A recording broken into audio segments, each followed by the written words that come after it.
Hari ini tanggal 16 Februari 2023 ya.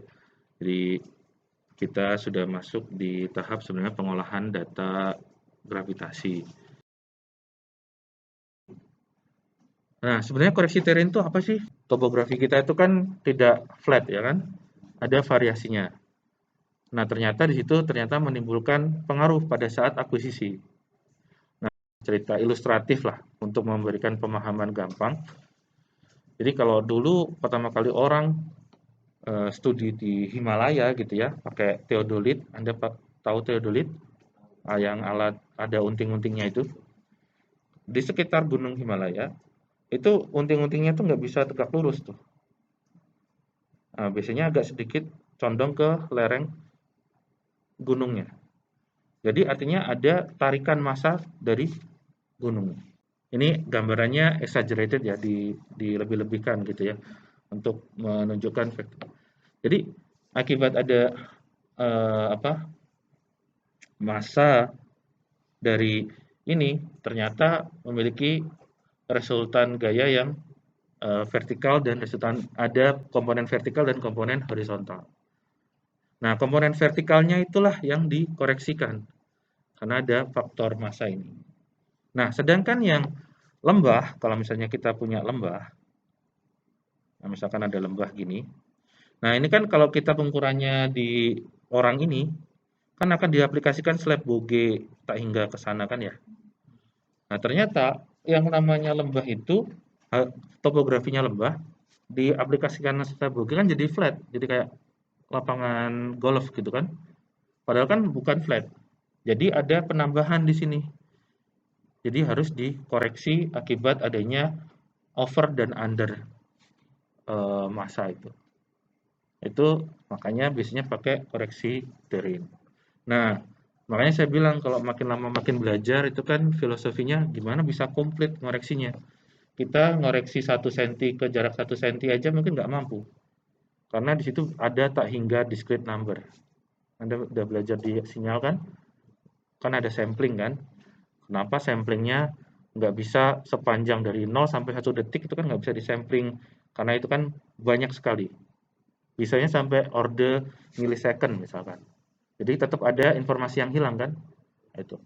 Nah, kalau misalkan bentuk rupa bumi ini misalkan kesananya 21 kilo, seberapa jauh informasi yang hilang atau samplingnya itu. Jadi kita hanya bisa melakukan reduksi. Jadi studi di bagian ini itu sebenarnya cukup banyak. Nah, yang paling mudah itu kan yang dijelaskan di praktikum tuh dengan menggunakan hammer chart. Persamaannya kan ini, udah pernah lihat? Nah, di sini kan ada apa saja nih? 2 G row dibagi N. N-nya ada yang tahu? Ya, jadi N itu nanti berkaitan dengan sektor. Karena di sini pakai hammer chart ya.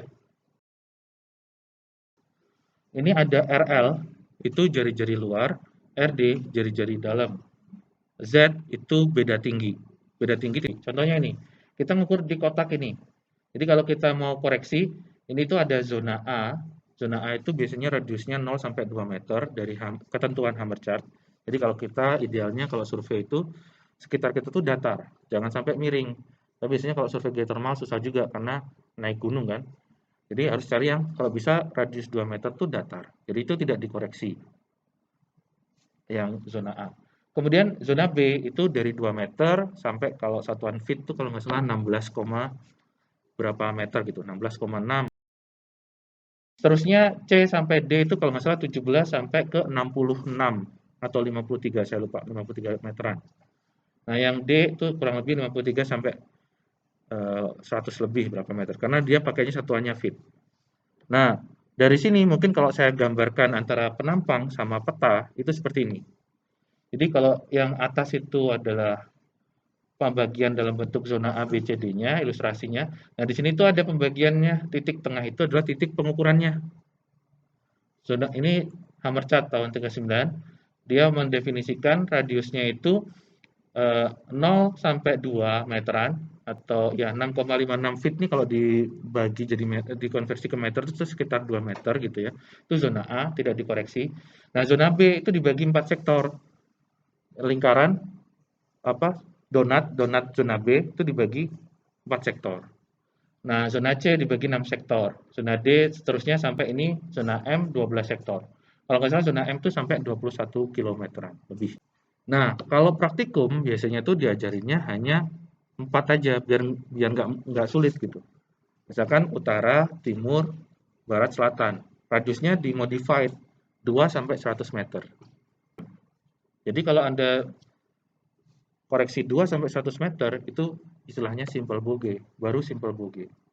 Kalau sudah sampai M mungkin Anda bisa mengklaim ke complete bogey.